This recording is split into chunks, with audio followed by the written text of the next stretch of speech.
Digital platform પર છે ને એવું ચાલે છે કે ભઈ કોઈ નેગેટિવ ખબર ચલાવો જેથી વ્યૂઝ વધારે મળે.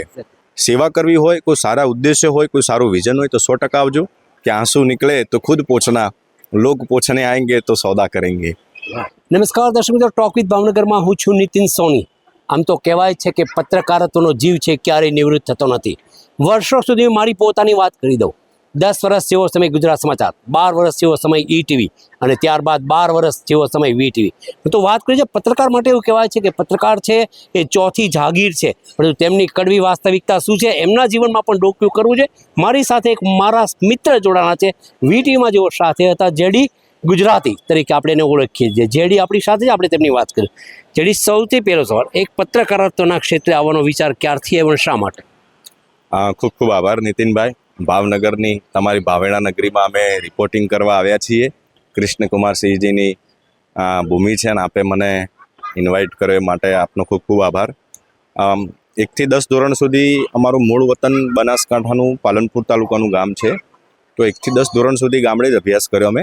અને ગામડે અભ્યાસ કરતા હતા એટલે એક સર હતા, લેક્ચર લેતા હતા. એમણે એ વખતે પહેલીવાર જર્નાલિઝમ શબ્દ અમે સાંભળેલો. પછી મને એવું થયું કે આવું જર્નાલિઝમ શું હશે.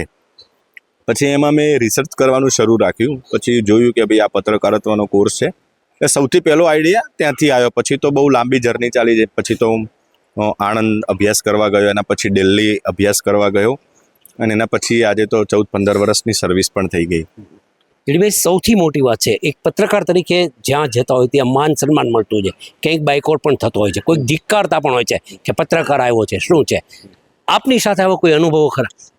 નીતિનભાઈ, કેવું થયું છે કે હવે સોશિયલ મીડિયા આવ્યા પછી ઘણા બધા ડિજિટલ પ્લેટફોર્મ પર ઘણા બધા ન્યૂઝ પ્લેટફોર્મ ઊભા થયા છે.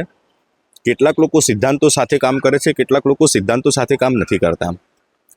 તો એના કારણે યલો જર્નલિઝમ જેને આપણે કહીએ છીએ, એના કારણે લોકોની એક જોવાની દ્રષ્ટિ બદલાઈ છે કે સમજે આવા તો બધા શું છે કે બ્લેકમેલિંગ વાળા, પણ બધા એવા નથી હોતા.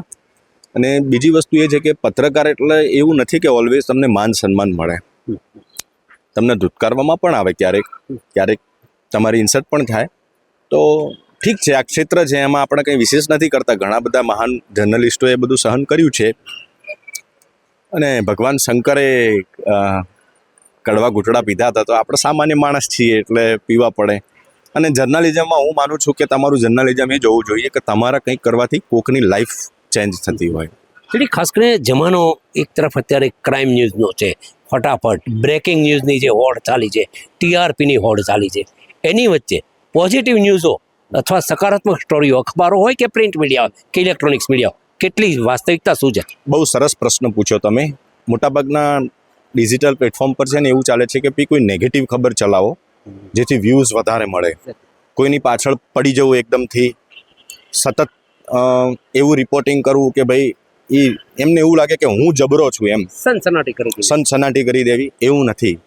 તમે પોઝિટિવ ખબરોથી, પોઝિટિવ સમાચારોથી પણ મોટો બદલાવ લાવી શકો છો, કોઈની લાઈફમાં ચેન્જીસ કરી શકો. જેમ કે આપણે અત્યારે અંધ શાળામાં આપણે ઊભા છીએ, તો અહીં આપણે આટલા બધા સંખ્યા છે. ખરેખર જોવા જઈએ તો અહીંયા દરેક વ્યક્તિની અંદર એક કહાની છે. હમણાં છોકરાઓ ભૂલકાઓ સાથે હું ઊભો હતો, બ્લાઇન્ડ હતા, તો આપણી બાજુમાં સ્કોર્પિયો ગાડી પડી હતી, તો ચાલુ થયું, તો છોકરાએ ખાલી એમ કહી દીધું કે આ સ્કોર્પિયોનો અવાજ છે.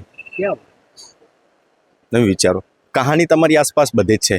તમારે શું લેવું છે, શું શોધવું છે, ને લોકો સુધી શું પહોંચાડવું છે, એક જર્નલિસ્ટ પર ડિપેન્ડ કરે છે. જર્નલિસ્ટની બહુ મોટી રિસ્પોન્સિબિલિટી છે, કારણ કે તમે એને, હું જ્યારે આપણે કંઈ બતાવીએ છીએ, મૂકીએ છીએ ને, તો લોકો એને એક્સેપ્ટ કરી લે છે.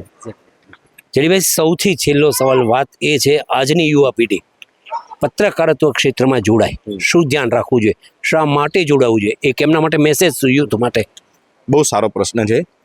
જે લોકો જોડાવા માગતા હોય એ લોકોએ અવશ્ય આવવું જોઈએ. અમે જ્યારે જર્નલિઝમમાં જોડાયા આજથી 10-12 વર્ષ પહેલાં, એ વખતે એટલું ડિગ્રીનું મહત્ત્વ નહોતું, પણ હવે ડિગ્રી કમ્પલસરી થઈ ગઈ છે.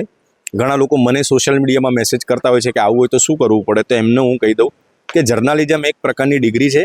ગુજરાતમાં ઘણી બધી સારી કોલેજો છે, ત્યાં તમે કરી શકો છો. એના પછી કોઈ સારી ન્યૂઝ ચેનલમાં ઇન્ટર્નશિપ કરી આમાં પ્રવેશ મેળવી શકો છો. સેવા કરવી હોય, કોઈ સારા ઉદ્દેશ્ય હોય, કોઈ સારું વિઝન હોય તો 100% આવજો. લોભામણી લાલચો કે એવું કંઈ માઇન્ડમાં રાખતા હોય કે અહીં આવ્યા પછી હું આમ કરી દઈશ, તેમ કરી દઈશ, એવું બધું ન વિચારવું જોઈએ. સારા લોકોએ 100% આવવું જોઈએ, કારણ કે સારા લોકો આવશે તો સારા જર્નલિસ્ટ બનશે, જે નવી દિશા આપી શકશે. બાકી સ્ટ્રગલ તો બધી જગ્યાએ છે, એવું કંઈ છે નહીં. અને ઠીક છે, જતાં જતાં હું એક સરસ વાત કરી દઉં કે આંસू निकले तो खुद पोछना, लोग पोछने आएंगे तो सौदा करेंगे.